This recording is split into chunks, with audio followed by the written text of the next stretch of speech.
కాకుండా ప్రజాస్వామ్యాన్ని కాలరాసే విధంగా అటు నిరుద్యోగులను ఇటు ప్రశ్నిస్తున్నటువంటి ప్రతిపక్షాలను కూడా గొంతు నొక్కే విధంగా ఈరోజు పోలీసు యంత్రాంగాన్ని వాడి పోలీస్ వ్యవస్థను వాడి అరెస్టు చేయడం అనేది దుర్మార్గమైనటువంటిది.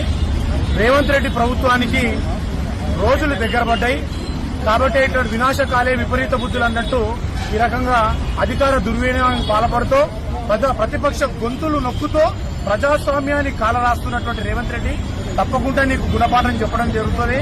ఇకనైనా నీ బుద్ధి మార్చుకో. 2 సంవత్సరాల టైం నీకుంది.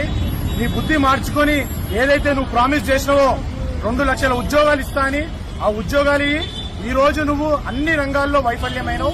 అటు ఉద్యోగాలు ఇస్తా అనే విషయంలో ఫెయిల్ అయినావు, స్కీముల విషయంలో ఫెయిల్ అయినావు, ప్రజలకు ఇచ్చిన హామీలు ఒక్కడు కూడా నెరవేరలేనటువంటి దౌర్భాగ్య పరిస్థితులు ఉన్నటువంటి ఈ రేవంత్ రెడ్డి ప్రభుత్వం ఈ రకంగా అటు విద్యార్థులను ఇటు బీఆర్ఎస్ పార్టీ నాయకులను ప్రశ్నిస్తున్నటువంటి మరి ఆ నిరుద్యోగుల మీద దాడులు చేస్తూ వాళ్ళని అరెస్టులు చేస్తూ వాళ్ళ మీద లాఠీ చార్జీలు చేయడం అంటే చాలా దుర్మార్గం. ఇందుకోసం ఇదేనా ప్రజాపాలన అంటే? ఈ ప్రజాపాలన కొరకేనా నువ్వు ఓటేసింది ప్రజలు? ఈ దుర్మార్గాన్ని ఆపి రేవంత్ రెడ్డి ప్రభుత్వం హామీలు ఇచ్చిన విధంగా వెంటనే ఏదైతే నిరుద్యోగులకు ఉద్యోగాలు ఇస్తానో నువ్వు ఆ ఉద్యోగాలు ఇచ్చి మరి ఇచ్చిన మాటను నిలుపుకో. లేకపోతే వచ్చే ఎలక్షన్స్ లో ఈ జీహెచ్ఎంసీ ఎలక్షన్ లో పిండి మరి జవాబు చెప్పబోతున్నారు ప్రజలని చెప్పి ఈ రోజు బీఆర్ఎస్ పార్టీ తరఫున షేర్లింగంపల్లి నియోజకవర్గ బీఆర్ఎస్ పార్టీ మేమందరం కూడా నాయకులుగా ఈ తీవ్రంగా ఖండిస్తా ఉన్నాం.